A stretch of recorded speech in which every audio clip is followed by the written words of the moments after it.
बदली हुई सास। उमा आज सुबह से ही बड़ी तेजी से अपना काम निपटा रही थी। उसके पीछे की वजह भी काफी खास थी। उसको पूरे 3 साल बाद अपने मायके जाने का मौका जो मिला था। काम करते वक्त वह काफी रिलैक्स थी, क्योंकि सासू माँ ने उससे कहा था कि कुछ दिनों तक दीपा, जो कि उसकी ननद थी, नहीं आने वाली है। उसकी यह एक ननद 100 के बराबर थी। उमा शादी करके जब घर आई थी, तब दीपा को अपनी बहन की तरह प्यार करती थी कि उसे खुद की कोई बहन नहीं थी। लेकिन खुद ही हफ्तों में ही उसे ये पता चल गया था कि उसकी ननद किसी जेलर से कम नहीं है। हालांकि दीपा का ब्याह हो चुका था, लेकिन उसे अपने ससुराल वालों को किसी भी प्रकार की चिंता नहीं थी। उसे जब जी करता था वह अपने मायके चली जाती और मायके वालों पर अपना हुक्म चलाती, खासकर अपनी भाभी पर। वही डिसाइड करती थी वहाँ पर क्या खाना पकेगा, कोई घूमने जाएगा कि नहीं, या जाएगा तो कहाँ जाएगा। दीपा ही थी जो हर बार उमा को किसी न किसी बहाने से अपने मायके जाने से रोक लेती थी।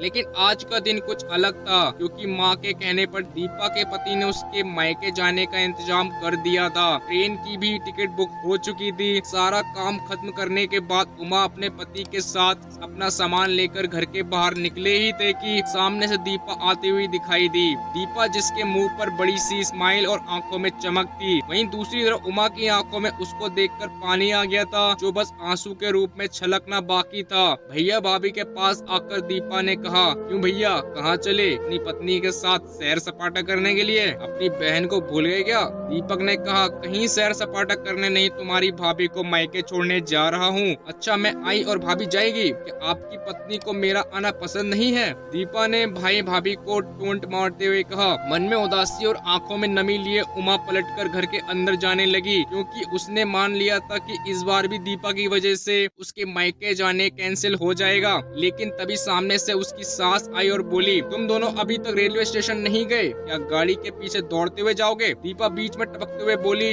ये क्या कर रही हो माँ? मैं आई हूँ और आप भाभी को मायके भेज रही हो? क्या अब आपको मैं इतनी खटकने लगी हूँ? माँ ने दीपा को डांटते हुए कहा, तेरा क्या है बेटा? तेरे लिए ये मायका थोड़ी है, यह तो तेरे लिए एक प्रवास स्थल है, जहाँ तू जब जी चाहे तब अपने ससुराल में बोरियत महसूस करे आ जाती है। लेकिन वह बेचारी तो ऐसा नहीं करती, बल्कि वह तो जब जाना चाहिए तब भी अपने मायके नहीं जाती। इसलिए उसका अभी मायका जाना बहुत जरूरी है। मैं तेरे या मेरे या किसी और की वजह से उसका इस बार मायके जाना बिल्कुल रद्द नहीं होने दूंगी। पहले यह बता, तू कुछ दिनों के लिए नहीं आने वाली थी ना, फिर कैसे आ गई? मैं तो ऐसे ही कह दिया था। मैं देखना चाहती थी कि मेरे न आने से भैया खुश होता है कि मुझे बुलाता है। दीपा ने कहा, हाँ, क्यों नहीं, कोई बुलाए ना बुलाए, पर्यटन स्थल पर तो हर कोई आ जा सकता है। अब की बार मेरी बहू को उसके पर्यटन स्थल पर यानी उसके मायके जाने दे। बेचारी ने सिर्फ अपने भाई की शादी देखी है और अब तो उसके भाई को बच्चा भी हो गया है। उसका मुंह तक नहीं देखा उसने, उसे भी अपने हिस्से का सुख भोगने दे। माँ ने दीपा को फटकारते हुए और उमा की साइड लेते हुए कहा।